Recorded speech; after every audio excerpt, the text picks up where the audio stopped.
Bismillahirrahmanirrahim. Alhamdulillah allazi fadala bani adam bil ilmi wal amal.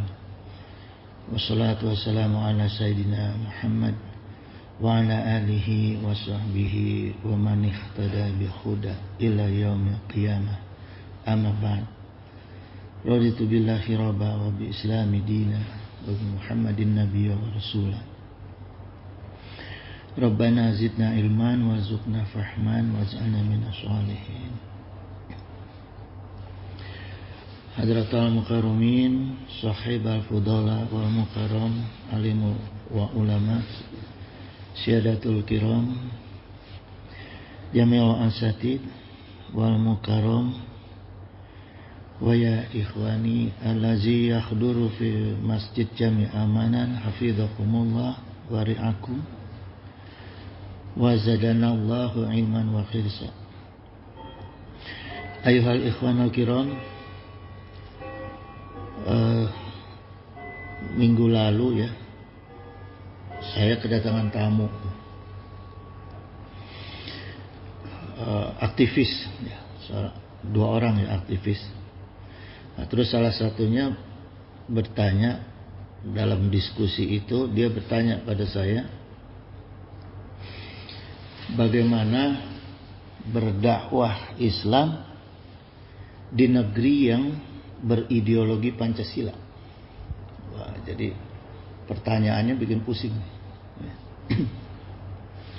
Karena jawabnya nggak bisa sembarangan, nggak bisa cukup dengan ilmu, tapi harus juga dengan ilham. Ya. Nah, terus saya coba tulis-tulis ini jemaah. Jadi sebelum saya sampaikan ke dia, saya ujikan dulu di sini gitu ya, saya sampaikan dulu di sini. Jadi untuk menjawab itu, pertama adalah harus dipahami dulu ya, makna dakwah itu sendiri, makna agama Islam itu sendiri ya, makna tadayun ya, kemudian dan makna Pancasila itu sendiri, baru bisa menjawab pertanyaan itu dengan baik ya, dan dengan benar gitu.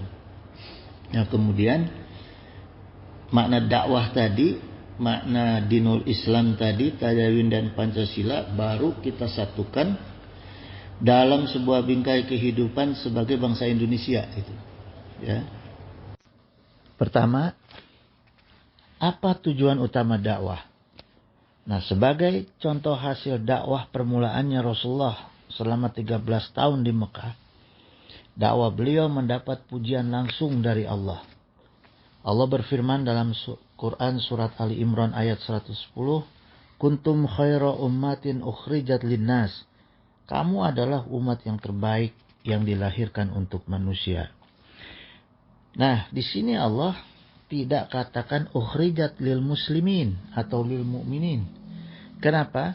Karena dunia ini tidak untuk dimonopoli oleh kaum muslimin saja, tapi untuk menjadi individu atau masyarakat yang dipuji oleh Allah. Semua itu harus sesuai dengan syarat yang Allah tetapkan. Nah, seperti dalam ayat berikutnya Allah berfirman, "Ta'muruna bil ma'ruf wa tanhauna 'anil munkar." Jadi orang-orang yang menyuruh kepada yang ma'ruf dan mencegah dari perbuatan yang mungkar. Hal ini menjadi penting karena yang Allah inginkan agar seluruh manusia sebagai khalifah di muka bumi minimal harusnya saling menyuruh kepada yang ma'ruf dan mencegah dari yang mungkar. Sekarang pertanyaannya, kenapa Allah menginginkan manusia itu menyuruh kepada yang ma'ruf dan mencegah dari yang mungkar? Kita ingat kembali bahwa ketika Allah akan menciptakan manusia untuk menjadi khalifah di bumi, malaikat dan jin protes. Lalu mereka berkata, "Atas'alu fiha mayufsidu fiha wa yafsiqud dima." Ya. Apakah engkau akan menjadikan mereka yang suka berbuat kerusakan dan menumpahkan darah di bumi ini sebagai khalifah? Gitu. Jadi mereka tuh protes nih, karena manusia-manusia sepengetahuan malaikat, orang-orang itu suka berbuat kerusakan dan menumpahkan darah di bumi. Gitu. Kok yang seperti ini yang akan diangkat menjadi khalifah? Nah jemaah, kemudian Allah menjawab, aku lebih tahu daripada kamu, daripada kalian. Ya. Nah, jadi kita bisa simpulkan bahwa target dakwah yang diinginkan oleh Allah supaya dunia ini sebagai ciptaan Allah ini tidak menjadi hancur berantakan gara-gara makhluknya, sehingga kehancuran dunia itu menjadikan cepat kiamat. Ya. Analoginya gini, kita aja kalau membuat sesuatu, ya, tentu maunya jangan sampai cepat rusak gitu, apalagi hancur. Karena itu Allah ciptakanlah manusia sebagai khalifah. Apa itu khalifah? Secara bahasa, khalifah yaitu masdar dari fi'il madhi khalafa. Artinya menggantikan atau menempati tempatnya. Contoh gini. Kita biasa dengar kata khulafa'ur rasyidin. Nah, khulafa'ur rasyidin artinya sebagai pengganti. Ya, kemudian ar-rasyidin, jadi khalifah itu artinya sebagai pengganti, ar-rasyidin artinya yang mendapat petunjuk. Jadi berdasarkan kaidah bahasa, arti khulafa'ur rasyidin adalah orang yang ditunjuk sebagai pengganti kepemimpinannya Rasulullah yang mendapat petunjuk dari Allah, juga dari Rasulullah. Nah, maka gini jemaah, dalam sejarah dicatat, karena hanya sahabat Sayyidina Abu Bakar saja yang pernah menjadi pengganti Rasulullah untuk mengimami sholat, ya, yang ditunjuk oleh Rasulullah menggantikan beliau untuk mengimami sholat, itu hanya Sayyidina Abu Bakar gitu. Walaupun ketika itu Rasulullah masih hidup, ya. Maka setelah Abu Bakar, istilah khalifah itu mulai dari Umar bin Khattab, khalifah itu disebut sebagai Amirul Mukminin, gitu, ya. Nah, jadi jemaah, sesungguhnya apa makna Allah ciptakan manusia sebagai khalifah? Yaitu untuk menggantikan Allah dalam mengurus bumi, tapi dengan syarat manusia itu harus jauh dari fahsya wal munkar. Jamaah hadan Allah, kemudian cara untuk mencegah perbuatan fahsya wal munkar secara sekaligus bersamaan itu adanya di dalam sholat. Allah berfirman dalam Quran surat Al-Ankabut ayat 45, Inna sholata tanha anil fahsya'i wal munkar. Ya. Sungguh sholat itu mencegah dari keji dan munkar. Nah, kemudian di ayat berikut Allah berfirman, wala zikrullahi akbar, gitu. Dan sesungguhnya sholat itu mengingat Allah adalah lebih besar keutamaannya dari ibadah-ibadah yang lain. Jadi sholat itu keutamaannya itu jauh lebih besar daripada ibadah-ibadah yang lain. Maka kemudian Allah juga berfirman dalam surat Al-Ankabut ayat 45, ini sejalan, ya, maksud saya gini, firman Allah dalam Quran surat Al-Ankabut ayat 45 ini sejalan dengan Quran surat Ali Imran ayat 110, ya, bahwa yang Allah puji bukan hanya amar ma'ruf nahi mungkar, tapi juga Allah melanjutkan firman-Nya wa tu'minuna billahi, gitu. Jadi beriman kepada Allah. Ya, jadi bukan hanya amar ma'ruf nahi mungkar, tapi juga penting kita beriman kepada Allah. Nah, jemaah hadan Allah, maka sasaran utama dakwah Islam itu adalah satu, penegakan akidah, kemudian yang kedua pemantapan akhlakul karimah, yang ketiga penegakan ibadah baik itu wajib maupun sunnah, yang keempat ukhuwah, persatuan dan kerukunan. Nah, Yang kedua jemaah, jelas ya bahwa perintah sholat itu sejalan dengan perintah beriman kepada Allah. Karena itu Allah tegaskan lagi dalam firman-Nya dalam Quran surat Toha ayat 14, Innani annallaha la ilaha illa ana fa'budni. Gitu. Jadi sungguh aku ini adalah Allah, tidak ada Tuhan yang hak selain aku. Allah langsung tunjuk dirinya. Aku gitu. Fa'budni ada, maka sembahlah aku gitu ya. Wa aqimis sholata lizikri. Nah, maka sembahlah aku dan dirikanlah sholat untuk mengingat aku.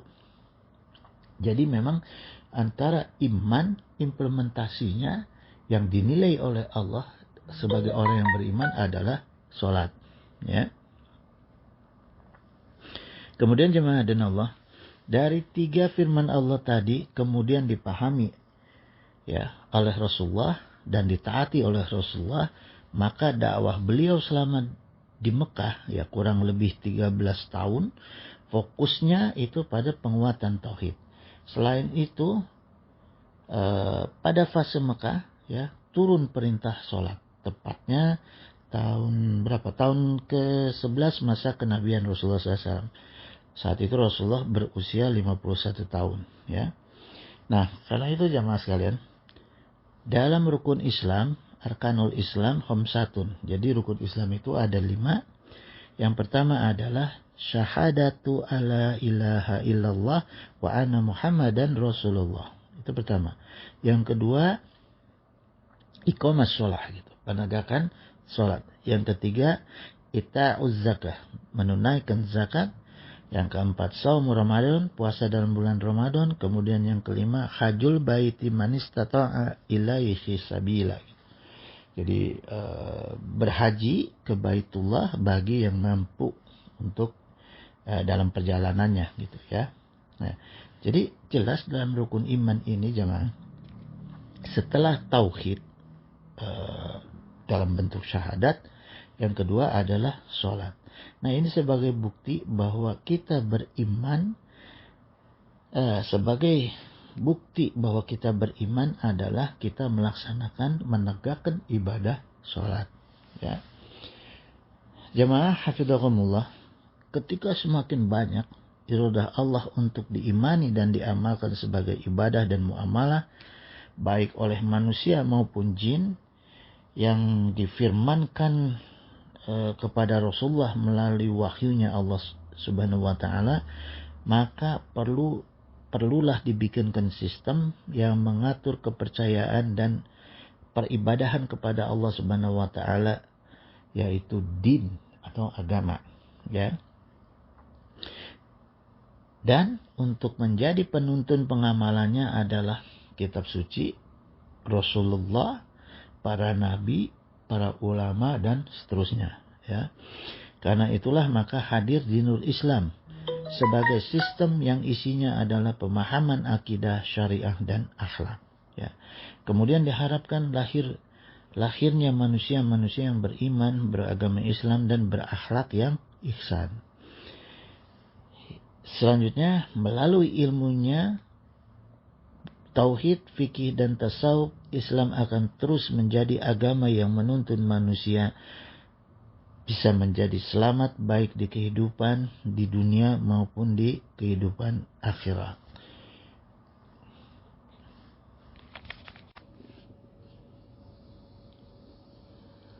Jamaah hafidhakumullah, dalam sejarah berdirinya bangsa Indonesia, sesungguhnya terbukti bahwa tidak lepas dari dakwahnya para ulama, sehingga Allah memberikan hidayahnya dan kemudahannya kepada para perumus berdirinya bangsa ini, yaitu Pancasila.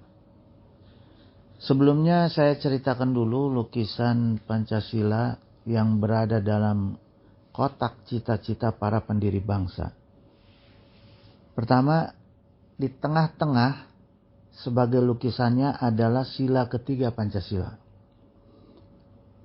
Kemudian bingkai atas adalah sila pertama Pancasila.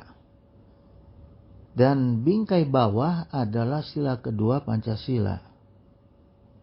Kemudian bingkai samping kanan adalah sila keempat Pancasila. Dan bingkai samping kiri adalah sila kelima Pancasila.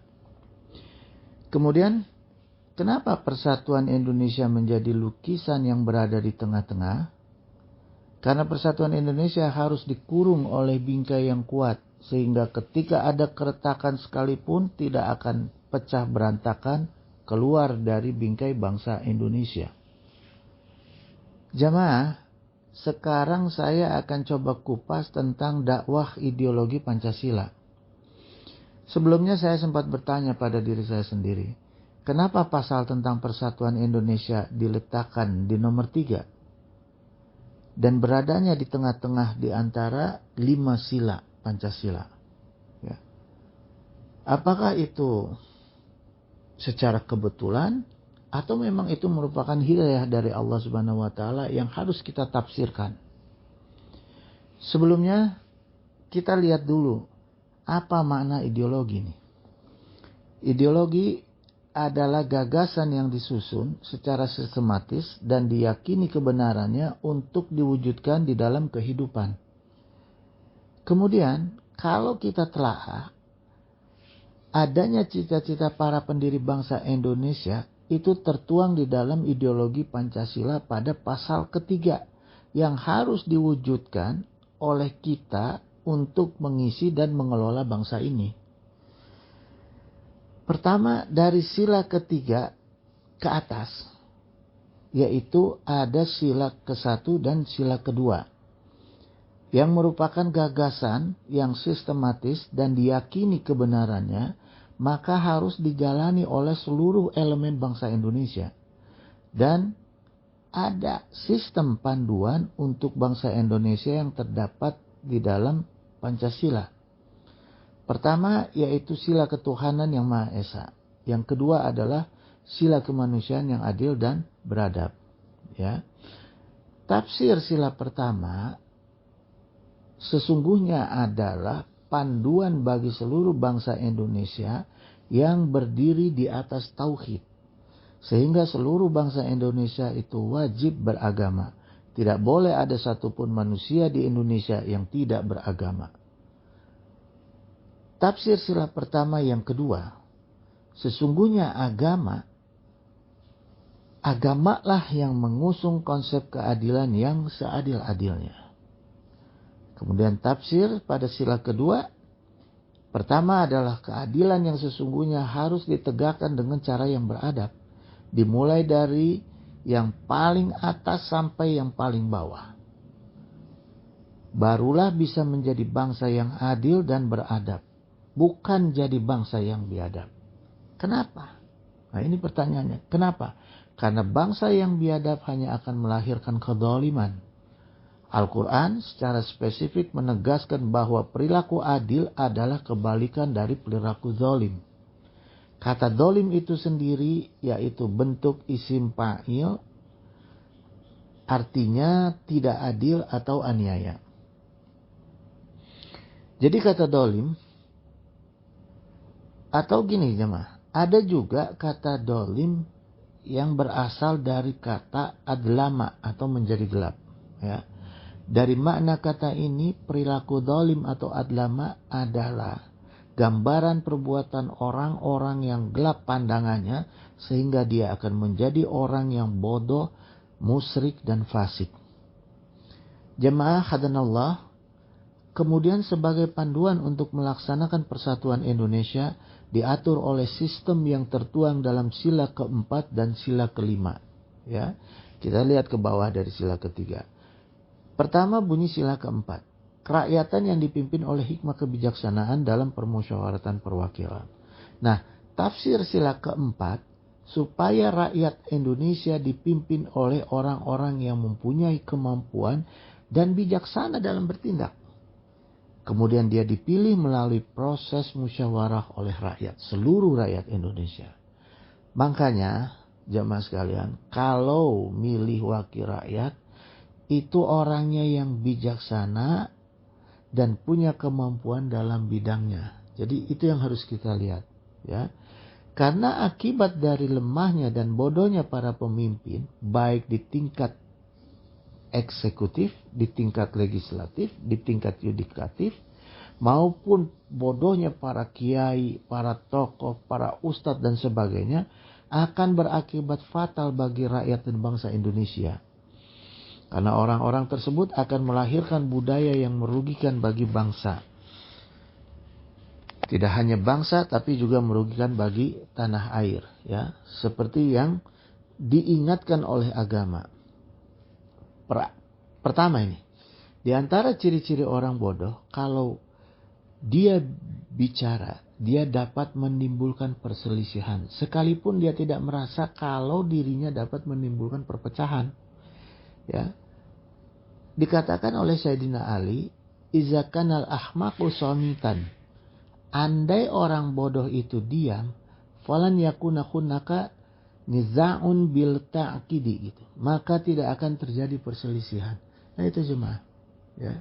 Coba kita lihat kurang gimana sekarang, banyak orang-orang yang senang berdebat, senang menyampaikan alasan-alasan, tapi justru isinya adalah, diksi-diksinya adalah berakibat menimbulkan perpecahan. Ya, memancing emosi, menyebabkan perpecahan. Nah itu akibat, kenapa? Akibat, ya itulah bodoh. Ya. Kemudian yang kedua, mereka orang-orang bodoh itu juga mereka akan mudah memvonis sebelum mengkaji. Nah ini digambarkan dalam Quran surat Al-Hujurat ayat 6. Ya. Kemudian mereka akan mudah berkata kasar. Ini juga digambarkan dalam Al-Quran surat Al-Baqarah ayat 83. Kemudian mereka akan mudah konflik akibat dari hasad yang disebabkan oleh perbedaan. Ya. Kemudian mereka akan mudah untuk menjadikan kesalahan individu sebagai kesalahan kelompok. Seperti yang kita lihat kemarin lah. Ya, kita saksikan kemarin di media-media, di berita. Ada oknum dari pendidikan Islam atau pesantren, ya, yang kemudian oleh orang bodoh itu, wah ini kesempatan nih untuk merusak citra Islam. Diisukanlah, disebarkanlah bahwa itu adalah akibat dari sistem pendidikan Islam.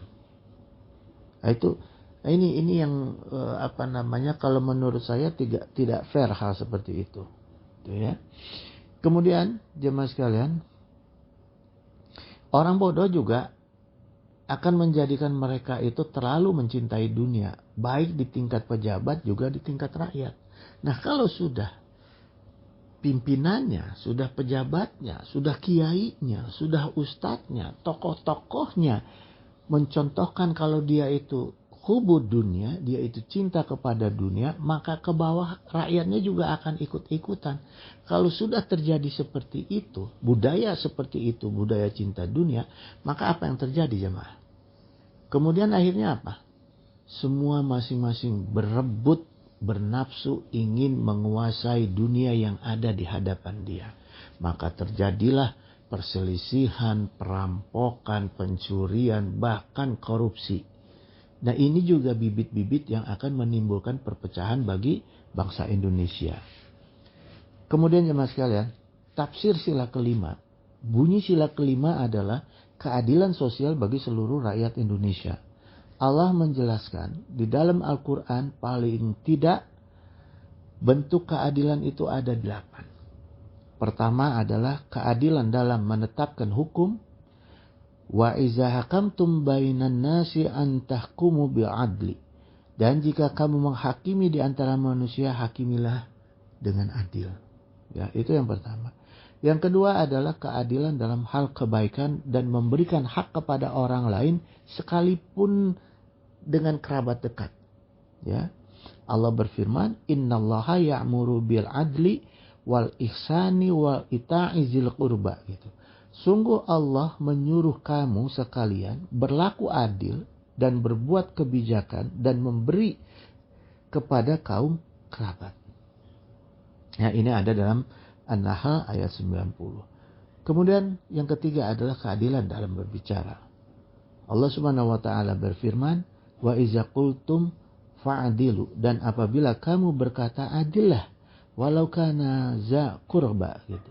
Walaupun dia adalah kerabat kamu, wa bi ahdillahi aufu, ya, dan penuhilah janji Allah. Ini ada dalam Al-An'am ayat 152. Jadi bicara pun kita harus adil jemaah.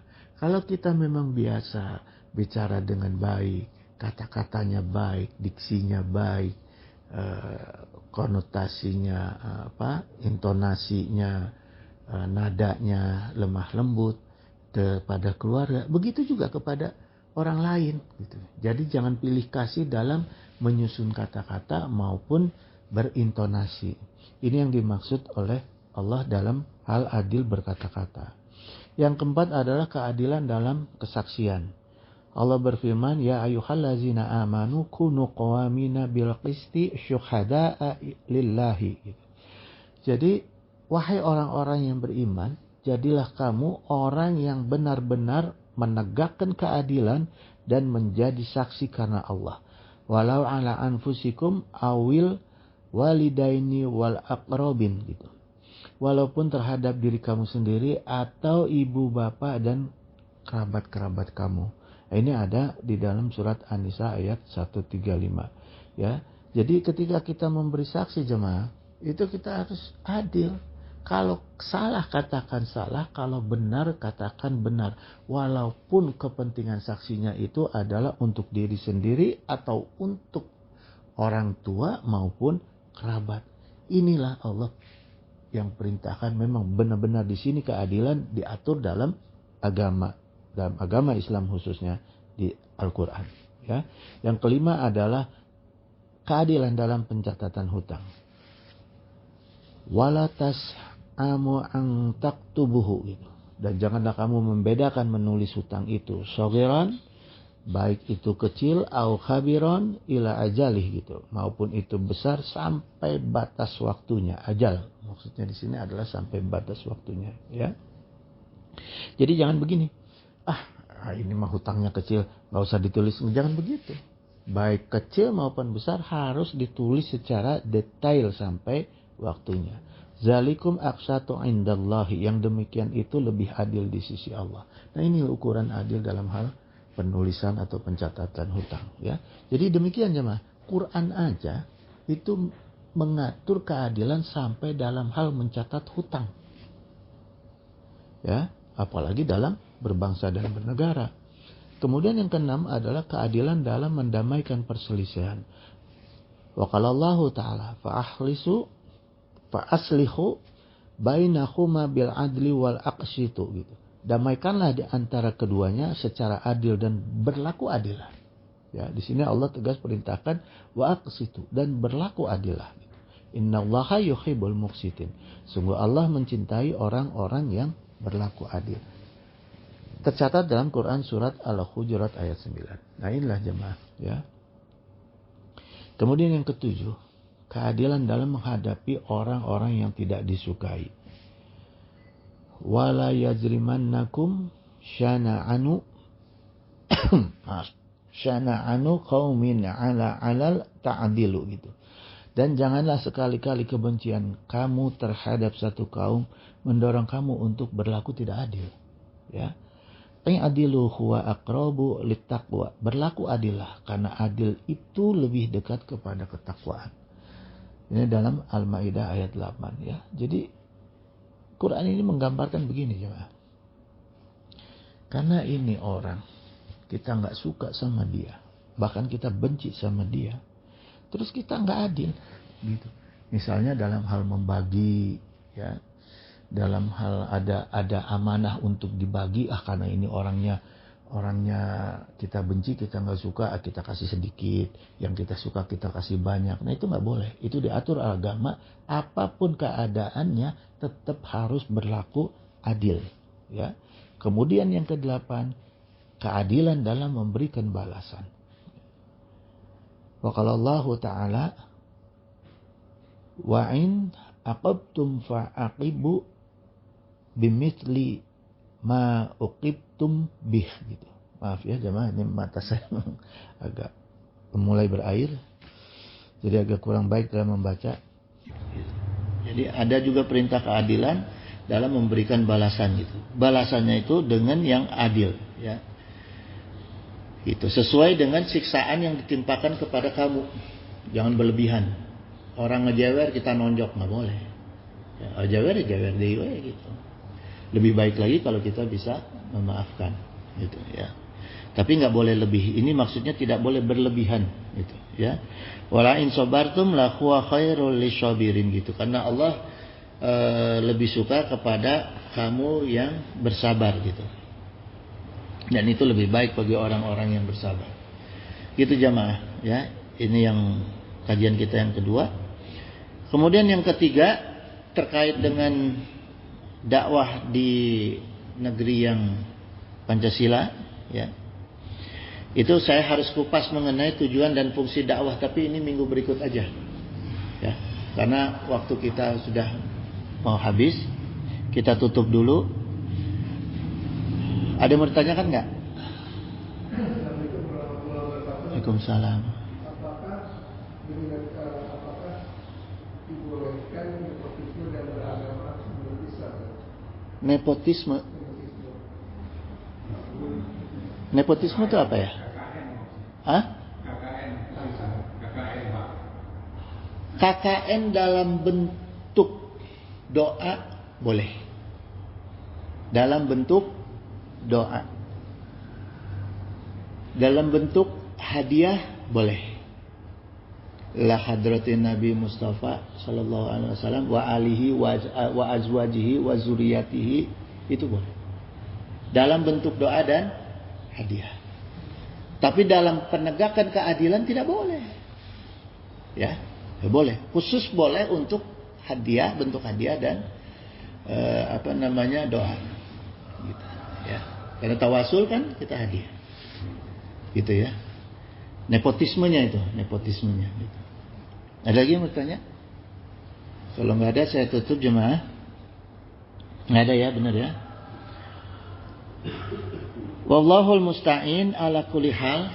Semoga Allah menolong kita dalam segala hal. Subhanaka Allahumma wa bihamdika asyhadu an la ilaha illa anta astaghfiruka wa atubu ilaik. Billahi taufiq wa hidayah. Wassalamualaikum warahmatullahi wabarakatuh. Allahumma salli wa sallim wa barik ala syahidina wa syafi'ina wa habibina maulana Muhammad wa sallim wa radiyallahu ta'ala an sa'adatina ashabi sayyidina rasulillahi azmain. Amin ya Allah ya mujibu da'wati sa'in. Allahumma anta rabbi la ilaha illa anta khalaqtani wa ana abduka wa ana ala ahdika wa ahdika mastata'tu a'udzu bika min syarri ma sana'tu wa bulaka bi ni'matika alayya wa bu bi zanbi faghfirli fa innahu la yaghfiru dzunuba illa anta. Allahumma hdina bi hudaka waj'alna mimman yusyari'u fi ridhaka wa la tu'alina waliyan siwaka wa la taj'alna mimman khalaqa amraka wa asaka wa hasbunallahu wa ni'mal wakeel. Ni'ma maula wa ni'man nasir wa la haula wa la quwata illa billahil aliyyil azim. Allahumma ighfir lana dzunubana wa liwalidayna warhamhuma kama rabbayana shaghira. Allahumma salimna wa walidina wa auladana wa ikhwanana wa ahbabana wa zawjatina min jami'i mahawi fid dunya wa akhirah wa ahwalihim istajib ya Allah ya mujibu da'wati sa'ilin. Allahumma ahyina ala dinil Islam wa amitna ala dinil Islam wa nas'aluka imanan qawiyan maqbulan fil hayati wa indal mamati wa ba'dal mamati wa na'udzubika minasyirk wa fisqi wa dalalati wa syirqi wa nifaqi bi rahmatika ya arhamar rahimin. Rabbana hab lana min azwajina wa dzurriyyatina qurrata a'yun waj'alna lil muttaqina imama. Rabbana afrigh 'alaina sabran wa thabbit aqdamana wansurna 'ala qaumil kafirin. Rabbana la tuzigh qulubana ba'da idh hadaitana wa hab lana min ladunka rahmah innaka antal wahhab. Allahumma inna nas'aluka salamatan fid din wa afiyatan fid jasad wa ziyadatan fil 'ilm wa barakatan fir rizq wa taubatan qabla maut wa rahmatan indal maut wa maghfiratan ba'da maut. Allahumma hawin 'alaina fi sakaratil maut wa najatan minan nar wa afwa hindal hisab. Allahumma inna nas'aluka rizqan thayyiban kasyiran wa syi'an bil khairi hisab. Allahumma la taslub minni ni'matan anta biha alayya Allahumma la sahla illa ma ja'altahu sahlan. Allahumma tufi fi taysyiri kulli asir, fa innaka taysyira kulli asirin alaika yasir, was'aluka yusra wal mu'aqata fid dunya wa akhirah. Allahumma ighfir lana ya ghafur warhamna ya rahim. Allahumma ksif anna wasrif anna wadfa'ana al-bala'a wal waba'a wa qala'a wa ta'una wa fitana wa mihana wa humuma wa gumum wa kuruba wa asyana wa syada'ida wa syara'da'ida wa syarad dalimina ma la yaksifuhu ghairuk. Wa sallallahu ala sayyidina Muhammadin wa ala alihi wa sahbihi wa sallam. Subhana rabbika rabbil izzati amma yasifun wa salamun ala mursalin walhamdulillahi rabbil alamin. Al-Fatihah. Bismillahirrahmanirrahim.